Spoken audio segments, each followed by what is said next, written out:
Delighted to have Jeffrey Rosario here. Look at he even waves for you. He's a pleasant, friendly guy, actually, whatever anybody says. Very friendly. And you've enjoyed the friendship here, the exuberance here? Yes, all these countries together, it's amazing.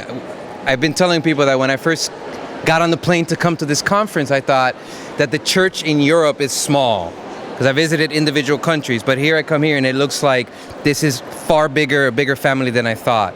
And yeah, people are warm, you know, I mean, the Italians and the Greeks and the British, you know. We're trying, you know.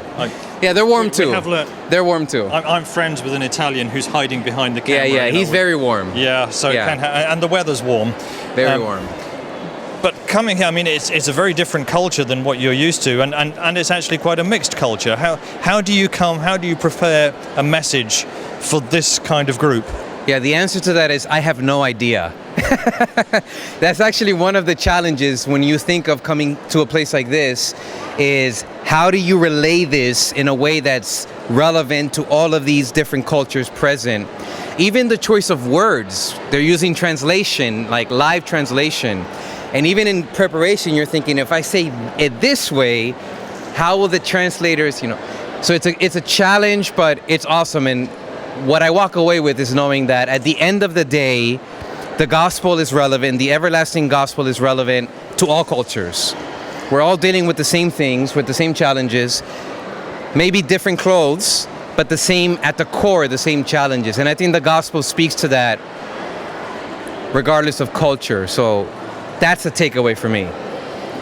I'm just going to challenge you on that slightly, because, you know, we deal with social media, and some of the comments that have come in looking at video footage of this conference, the dress code is maybe a little bit different than in some other parts of the world, and you know, you're coming here from a kind of more conservative Adventist background, and what advice do you give to people that are seeing an outward appearance that they're not quite sure about? Well, I would say if you looked at the history of Christianity, you have Christianity in Judea, you have Christianity in Northern Africa, you have Christianity in Asia Minor, in Turkey.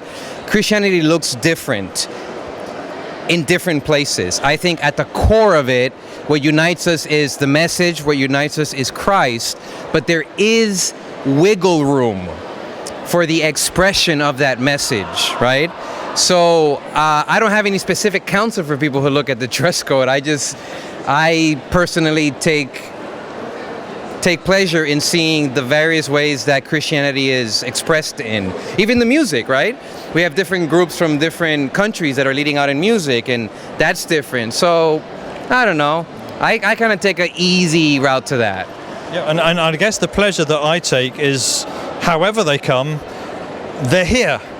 And they're excited, and you know, on the first night to walk in there, I was expecting half of them were, you know, jet lagged, been sitting on a coach for 2 days. Yeah. I didn't expect that auditorium to be full. I didn't expect the cheering and the enthusiasm. And you know, it's now the weekend. We're almost over.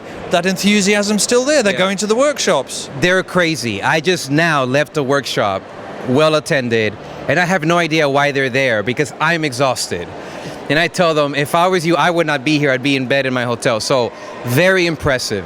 And the Germans are excited. The Italians are excited. At the end of the day, when you preach the gospel, cultures come together and we all join in this resounding, you know, unified voice. So I think that the mix in culture and the mix in expression, I think that's a blessing. I really do. What's your take-home message? What do you want them to leave with? I think that when you come here, you're not coming here for rah-rah. You're not coming here to get pumped up emotionally or whatever. I think the point is that we leave here and we actually put to practice the things that we encountered here. In my workshop I just came from, that was my message. I said, look, you go home, immediately put this to use. Apply it Monday morning, you know? I think that's the whole point. If you don't apply it, you're going to forget it. You're going to live a roller coaster experience with your highs when you come to places like this, but when you go home, you hit your lows. I think that we need to apply what we learn at the end of the day.